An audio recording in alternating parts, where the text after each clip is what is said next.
Hello everyone, I am Dr. Mini Bhalla. Welcome you all at Smile Care and Cure Dental Clinic. I am here to talk about the oral hygiene and giving you the tips for maintaining the good oral hygiene and oral health.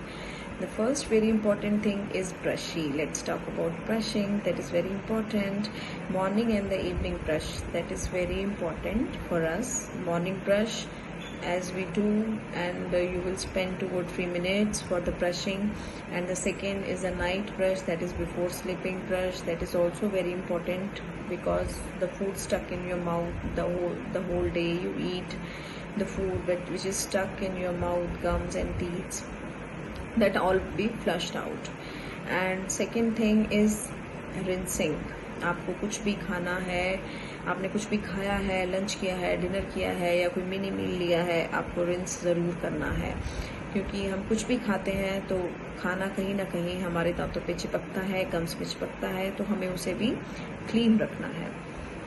Third very important कि हमें अपने gums की massage करनी है regular with some oil और gum paints which are available in the market.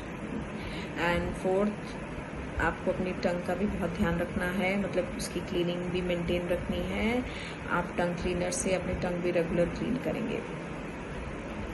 अगर आपको कहीं लगता है कि आपके दांतों में खाना फंस रहा है या आपको अनईजीनेस हो रही है, तो आपको अपने डेंटिस्ट को ज़रूर दिखाना है, क्योंकि अगर खाना फंस रहा है तो माइट भी कैविटीज़ हो सकती हैं. और अगर आपको बैड स्मेल आ रहे हैं मुंह से और ब्लीडिंग आती है, ब्लीडिंग होती है गम से कभी कभी, तो आपको दिखाना है. दैट मीन्स कि गम्स की कोई प्रॉब्लम है, कुछ पायरिया है या डिपॉजिट्स हैं जो हमारे गम्स में इरिटेशन कर रहे हैं, जिसकी वजह से ब्लीडिंग हो रहा है, इन्फेक्शन हो रहा है हमारे माउथ में.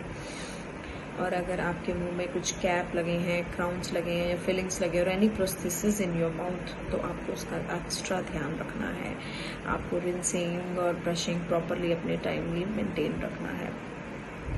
It will keep your teeth and gums healthy, and you will choose your food very carefully, क्योंकि एसिडिक फूड होता है या बहुत शुगरी फूड होता है, ये आपके एनामल को डिकैल्सिफाई कर सकता है, तो आपको कैविटीज़ भी लग सकती हैं. और अगर आपका एनामल जल्दी से डिकैल्सिफाइड हो रहा है तो आपको सेंसिटिविटी के इश्यूज भी हो सकते हैं.